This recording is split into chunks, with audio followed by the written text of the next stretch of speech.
students, in the last video we discussed about the phases in sexual reproduction.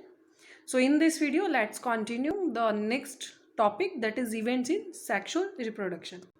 Students, अगर हम बात करें sexual reproduction में जो टोटल इवेंट्स हैं वो 3 इवेंट्स हमारे यहाँ पर रहेंगे. फर्स्ट है प्री फर्टिलाइजेशन, सेकेंड है फर्टिलाइजेशन एंड थर्ड है पोस्ट फर्टिलाइजेशन इवेंट. अगर हम बात करें सबसे पहले प्री फर्टिलाइजेशन इवेंट की, तो students pre fertilization event, pre means यानी कि बिफोर, तो यानी कि फर्टिलाइजेशन से पहले का स्टेप, वो इसमें सभी इवेंट्स इंक्लूड होंगे जो फ्यूजन ऑफ गैमेट से पहले प्रोसीड करेंगे. इसके अंदर गैमेटोजेनेसिस एंड गैमेट ट्रांसफ़र दोनों ही चीज़ें इसके अंदर इंक्लूड होंगी. अगर हम बात करें सबसे पहले गैमेटोजेनेसिस की, तो स्टूडेंट्स गैमेटोजेनेसिस का मतलब होता है जिसमें गैमेट्स की फॉर्मेशन हो. इसके अंदर मेल एंड फीमेल दोनों ही गैमेट्स की फॉर्मेशन होगी. और जैसा कि आपको पता होगा गैमेट्स हमारे हैप्लॉइड सेल्स होती हैं.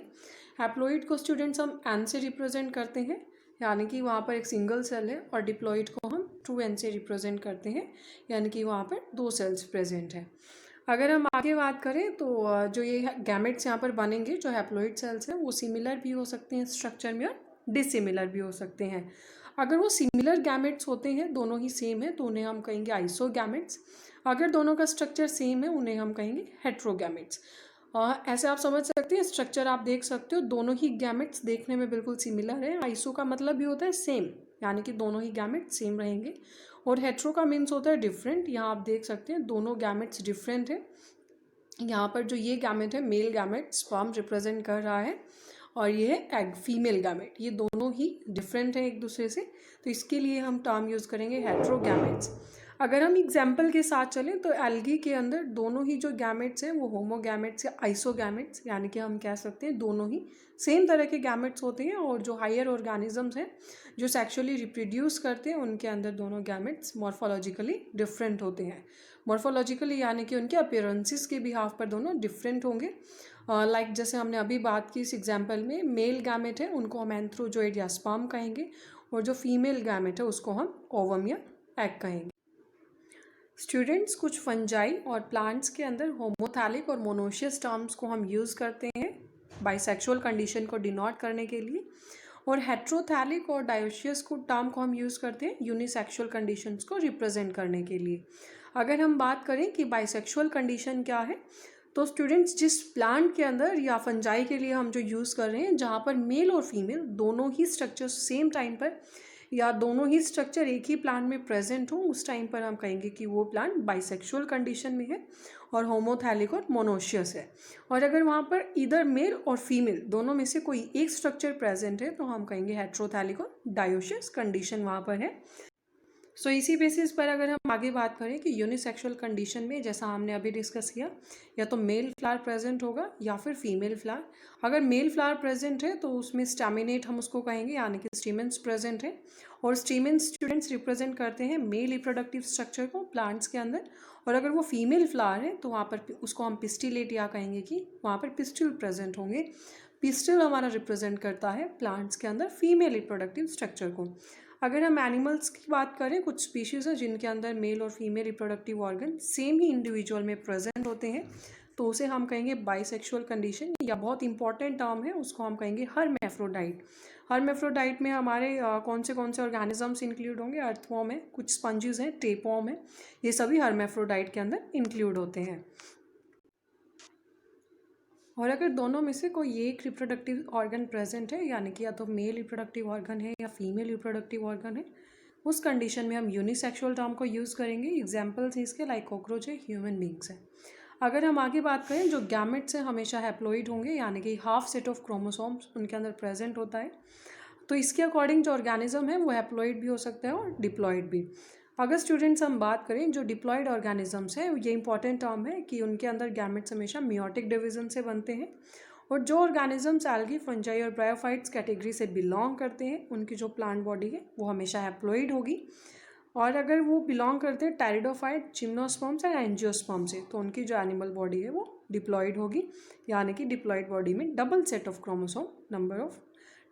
क्रोमोसोम्स प्रेजेंट होंगे. अगर हम आगे बात करें कि जो डिप्लॉयड ऑर्गेनिज्म है, इनमें जो गैमेट मदर सेल है जिसको हम मियोसाइट भी बोलते हैं, किस तरह से उसमें क्रोमोसोम्स डिवाइड होते हैं, वो मियोटिक डिवीजन के थ्रू डिवाइड होंगे और एक ही क्रोमोसोम का जो सेट है वो प्रेजेंट होगा गैमेट्स के अंदर, मतलब एक क्रोमोसोम का सेट ट्रांसफर होगा एक गैमेट में। इस तरीके से यहाँ जो मियोसाइट सेल्स हैं हमारी वो डिवाइड होती हैं। स्टूडेंट्स, अब गैमेटोजेनेसिस कंप्लीट हो जाता है, गैमेट फॉर्मेशन हो गई है। अब हम बात करेंगे ये जो गैमेट्स अभी जिनकी फॉर्मेशन हुई है वो ट्रांसफ़र कैसे होंगे। अगर हम बात करें कि बहुत सारे ऑर्गेनिजम्स के अंदर मेल जो गैमेट है वो मोटाइल होगा, यानी कि मूवेबल है, वो मूवमेंट कर सकती हैं one place to another place in organism.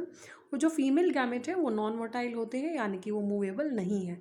लेकिन यहाँ पर फंजाई और एल्गी एक्सेप्शन है, क्योंकि यहाँ पर दोनों ही गैमेट्स इनके अंदर मोटाइल होते हैं। कुछ सिंपल प्लांट्स के अंदर like algae, fungi, bryophytes, pteridophytes के अंदर जो गैमेट्स हैं वो वाटर मीडियम के थ्रू ट्रांसफ़र होते हैं, क्योंकि दोनों के दोनों मोटाइल गैमेट्स हैं यहाँ पे। और स्टूडेंट्स, एक बात और आपने नोट करनी है, जो मेल गैमेट्स हैं वो ज़्यादा अमाउंट में प्रोड्यूस होते हैं फीमेल गैमेट के कंपेयर में, जिसकी वजह से मेल गैमेट्स नहीं हर एक मेल गैमेट कैपेबल नहीं होता है फीमेल गैमेट तक पहुँचने में, जिसकी वजह से सभी गैमेट्स में फर्टिलाइजेशन प्रोसेस सक्सेसफुली प्रोसीड नहीं करती है। अगर हम कुछ हायर प्लांट्स की बात करें जहाँ पर पोलन ग्रेन्स कैरियर होते हैं मेल गैमेट के ओव्यूल तक, यानी कि एग तक पहुंचाने के लिए मेल गैमेट को, तो पोलन ग्रेन से स्टूडेंट्स जो वो ट्रांसफ़र होना चाहिए एंथर टू स्टिग्मा तक, जिससे फर्टिलाइजेशन की जो प्रोसेस है वो फैसिलिटेट हो। आपने 10th क्लास में भी पढ़ा होगा, जब पोलन ग्रेन्स का ट्रांसफ़र होता है एंथर टू स्टिग्मा, उस कंडीशन को हम कहते हैं पॉलिनेशन। सिंपली हम कह सकते हैं transfer of pollen grains from anther to stigma is called pollination. यहाँ पर भी अगर हम पॉलिनेशन की कैटेगरी के बारे में डिस्कस करें तो पॉलिनेशन स्टूडेंट सेल्फ भी हो सकता है, यानी कि एक ही फ्लावर के अंदर दोनों ही जो स्ट्रक्चर है male and female structure present हो, तो उसी फ्लावर के अंदर सेम ही स्ट्रक्चर से एक जगह से दूसरी जगह मेल से फीमेल गैमेट तक ट्रांसफ़र हो सकते हैं गैमेट्स। और अगर क्रॉस पॉलिनेशन है तो वहाँ पर डिफरेंट फ्लावर के जो एंथर और स्टिग्मा है वहाँ पर प्रेजेंट होंगे। एक फ्लावर से दूसरे फ्लावर पर वो जा रहा है। यहाँ भी हम आगे कैटेगरीज पढ़ेंगे नेक्स्ट चैप्टर में। क्रॉस भी हमारा दो तरह से होगा कि सेम ही प्लांट के अंदर दो डिफरेंट फ्लावर्स है और एक कंडीशन आती है कि एक प्लांट से किसी दूसरे प्लांट पर ट्रांसफ़र, तो दोनों को ही हम क्रॉस पॉलिनेशन के अंडर रखेंगे। ये हम नेक्स्ट चैप्टर में डिस्कस करेंगे ब्रीफली। अब अगर हम बात करें, जो पॉलन ग्रेन्स हैं वो जर्मिनेट कर जाएंगे स्टिग्मा के ऊपर, पॉलन ट्यूब यहाँ से वो बनाएंगे और पॉलन ट्यूब के थ्रू जो मेल गैमेट्स हैं वो ओव्यूल तक पहुँचते हैं। ये हम नेक्स्ट चैप्टर में ब्रीफली स्टूडेंट्स पॉलिनेशन का जो हमारा टॉपिक है और पॉलन पिस्टिल इंट्रैक्शन के अंदर हम पढ़ेंगे कि पॉलन ट्यूब की फॉर्मेशन कैसे होती है, मेल गैमेट कैसे ट्रांसफ़र होंगे ओव्यूल तक, ये सारा हम उसमें डिस्कस करेंगे। यहाँ हमें सिर्फ बेसिकली क्या पढ़ना था कि गैमेट ट्रांसफ़र किस तरह हो रहे हैं प्लांट्स के अंदर। जो नेक्स्ट इवेंट है हमारा वो है फर्टिलाइजेशन इवेंट। फर्टिलाइजेशन इवेंट में स्टूडेंट्स क्या होगा, male and female gamete fuse कर जाएंगे और इस प्रोसेस को हम कहेंगे फर्टिलाइजेशन या सिंगैमी भी हम इसको बोलते हैं। और दोनों गैमेट जो हमारे फ्यूज़ हुए हैं उनका जो रिजल्टेंट होगा वो होगा जाइगोट, यानी कि डिप्लॉयड जाइगोट की फॉर्मेशन होगी। आप ऐसे समझ सकते हैं इसको, एक हमारा मेल गैमेट है जो हैप्लॉइड कंडीशन में है, एक हमारा फीमेल गैमेट है ये भी हैप्लॉइड कंडीशन में है। जैसे ये फ्यूज़ करेंगे तो यहाँ पर जाइगोट की फॉर्मेशन होगी जो डिप्लॉयड होगा, यानी कि हम कह सकते हैं कि जो हमारे दोनों हैप्लॉइड गैमेट थे उन्होंने डिप्लॉयड जाइगोट की फॉर्मेशन की है। इनके अंदर कुछ बेसिक डिफरेंसेस प्रेजेंट है। उससे पहले हमारी एक टर्म है स्टूडेंट्स पार्थेनोजेनेसिस, ये भी काफ़ी इंपॉर्टेंट है। पार्थेनोजेनेसिस में क्या होता है, इसके अंदर न्यू ऑर्गेनिज्म डेवलप कर जाएगा फीमेल गैमेट से डायरेक्टली, लेकिन किसी भी तरह का फर्टिलाइजेशन वहाँ पर नहीं होता है, यानी कि एक ऐसी प्रोसेस न्यू ऑर्गेनिज्म के डेवलपमेंट की जिसमें बिना किसी फर्टिलाइजेशन के न्यू ऑर्गेनिज्म प्रोड्यूस होगा, न्यू ऑर्गेनिज्म की फॉर्मेशन होगी, उसको हम कहेंगे पार्थेनोजेनेसिस। ये काफ़ी इंपॉर्टेंट है। इसके एग्जांपल्स जो है हमारे वो है honey bee, rotifers and lizards. उसके बाद स्टूडेंट्स एक्सटर्नल और इंटरनल फर्टिलाइजेशन हमारा आता है, इनको हम डिफरेंसेस के थ्रू डिस्कस करेंगे। एक्सटर्नल फर्टिलाइजेशन क्या होता है स्टूडेंट्स, जिनमें सिंगैमी यानी कि जो फर्टिलाइजेशन है वो बॉडी के आउटसाइड यानी कि बॉडी के बाहर प्रोसीड करेगा और लार्ज नंबर ऑफ गैमेट्स यहाँ पर रिलीज होते हैं सराउंडिंग मीडियम में। लेकिन इंटरनल फर्टिलाइजेशन में क्या होगा, ये इंटरनल फर्टिलाइजेशन बॉडी के अंदर यानी कि इनसाइड द बॉडी प्रोसीड करेगा और इसके अंदर जो ओवा प्रोड्यूस होंगे वो बहुत कम अमाउंट में, कम नंबर में होते हैं, लेकिन large number of male gametes release होंगे जो ओवम तक प्रोसीड करेंगे यानी कि ओवम तक पहुंचते हैं।